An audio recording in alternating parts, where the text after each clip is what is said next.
कई साल पहले एक छोटे से गांव में, जहां खेतों की हरियाली और तालाब की शांति थी, वहां एक टूटी फूटी मिट्टी की झोपड़ी में 21 साल का विकास रहता था। विकास का शरीर पतला था, चेहरा सादा, लेकिन उसकी आंखों में एक ऐसी आग थी जो मुश्किलों को जलाने की ताकत रखती थी। उसका बचपन कठिनाइयों से भरा था। मां की मृत्यु तब हुई जब वह सिर्फ 10 साल का था और पिता एक छोटे से किसान थे जो सूखे और कर्ज के बोझ तले दब गए। पिछले साल कर्ज वसूलने वालों ने विकास के पिता को इतना परेशान किया कि एक रात दिल का दौरा पड़ने से उनकी मृत्यु हो गई। अब विकास अकेला था, बिना किसी सहारे के। गांव में लोग विकास को जानते थे, लेकिन उसकी तकलीफ को कोई नहीं समझता था। पिता की मृत्यु के बाद गांव के कुछ रसूखदार लोगों, जिनमें उसके ताऊ भी शामिल थे, ने मिलकर विकास की छोटी सी खेती की जमीन पर कब्जा कर लिया। यह वही जमीन थी जिसे उसके पिता ने सालों की मेहनत से जोड़ा था। जब विकास ने विरोध किया तो उसे धमकाया गया, बिना मां बाप का लड़का तू क्या कर लेगा, चुप रह वरना गांव में रहना मुश्किल हो जाएगा। गांव वालों को पता था कि विकास के साथ नाइंसाफी हो रही है, लेकिन कोई उसके लिए नहीं बोला। हर कोई अपने में मस्त था। विकास ने गांव में काम की तलाश शुरू की। कभी खेतों में मजदूरी की, कभी किसी के घर पानी भरने का काम किया, लेकिन कहीं स्थायी काम नहीं मिला। लोग कहते, इसके पास तो कोई ठिकाना नहीं, अगर भाग गया तो। रात को अपनी झोपड़ी में लौटकर वह भूखे पेट सोता। एक पुरानी चटाई पर लेटकर वह तारों को देखता और सोचता, क्या मेरी जिंदगी बस यही है? भूख और अकेलापन उसे भीतर से तोड़ रहा था। एक रात जब भूख से उसका शरीर कांप रहा था, विकास ने फैसला किया, इस गांव में मेरे लिए कुछ नहीं बचा। अगर जीना है तो मुझे शहर जाना होगा। लेकिन मुश्किल यह थी कि उसके पास शहर जाने का किराया नहीं था। जेब में सिर्फ 8 रुपए थे, जो एक रोटी खरीदने के लिए भी काफी नहीं थे। फिर भी उसने हिम्मत जुटाई। सुबह सूरज निकलने से पहले उसने एक पुरानी कमीज और वो 8 रुपए एक छोटे से थैले में डाले और पैदल रेलवे स्टेशन की ओर चल पड़ा। स्टेशन 14 किलोमीटर दूर था। धूप चढ़ने से पहले वह वहां पहुंच गया। एक भीड़-भाड़ वाली पैसेंजर ट्रेन आई और विकास चुपके से उसमें चढ़ गया। डर था कि कहीं पकड़ा ना जाए, लेकिन भूख और उम्मीद डर से बड़ी थी। शहर का स्टेशन विशाल था। गाड़ियों की आवाजें, लोगों की भीड़, चमचमाती इमारतें, सब कुछ विकास के लिए नया और डरावना था। उसके पास ना कोई ठिकाना था, ना कोई जान पहचान। पहले दिन उसने स्टेशन के पास एक पेड़ की छांव में बिताया। भूख ने उसे रात भर सोने न दिया। अगले दिन उसने शहर की गलियों में काम ढूंढना शुरू किया।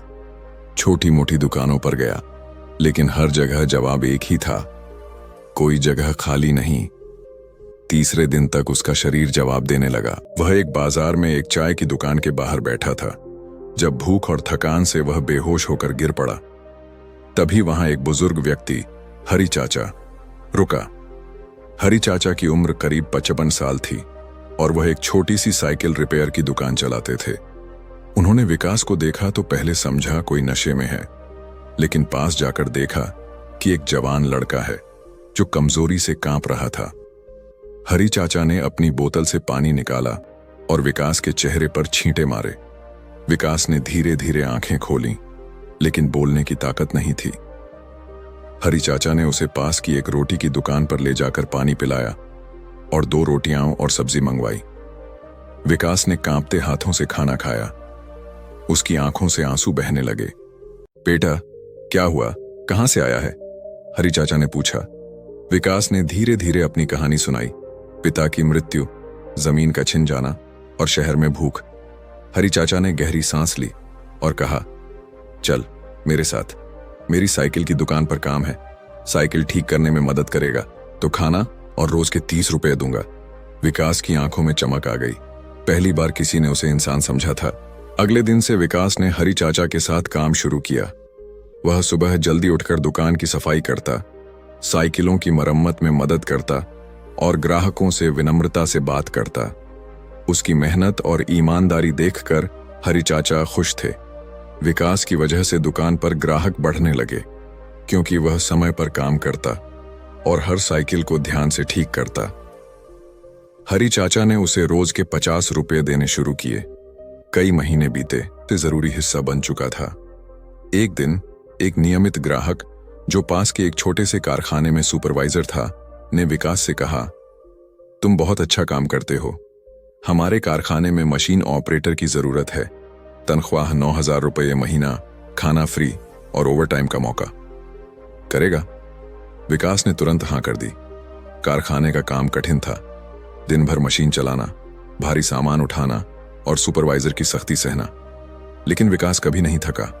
वह हर काम को ध्यान से करता, समय पर कारखाना पहुंचता और अपने सहकर्मियों की मदद भी करता।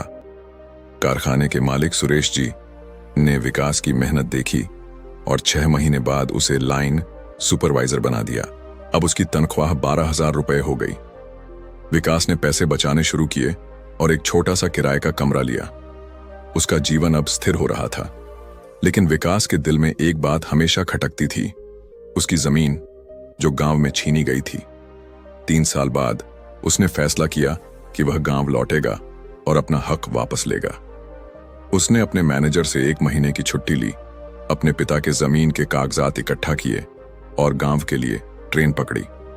इस बार वह सीट पर बैठा था, ना कि छुपकर।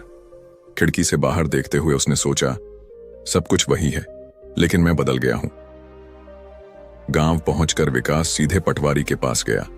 उसने अपने कागजात दिखाए। पटवारी ने कहा, कागज तो तुम्हारे नाम है, लेकिन तुम्हारे ताऊ ने फर्जी हलफनामा देकर जमीन अपने नाम कर ली। कोर्ट में केस करना होगा। विकास ने हिम्मत नहीं हारी। उसने पास के शहर में एक वकील से संपर्क किया और मुकदमा दायर किया। गांव में खबर फैल गई, विकास वापस आ गया है। अब तो वह कमजोर नहीं, बड़ा आदमी बन गया है। ताऊ को यकीन नहीं था कि विकास इतना कुछ कर सकता है। लेकिन जब कोर्ट से नोटिस आया, वह गुस्से में आगबूला हो गया। तू क्या मुझसे जमीन छीनेगा? उसने चिल्लाकर कहा। विकास ने शांति से जवाब दिया, ताऊ, अब मैं वो विकास नहीं जो भूखा मरता था। मैं जानता हूं कि अपना हक कैसे लेना है। मुकदमा 7 महीने चला। विकास के कागजात और सबूत मजबूत थे। आखिरकार कोर्ट ने फैसला सुनाया, जमीन विकास के नाम है, कब्जा हटाकर उसे सौंपा जाए।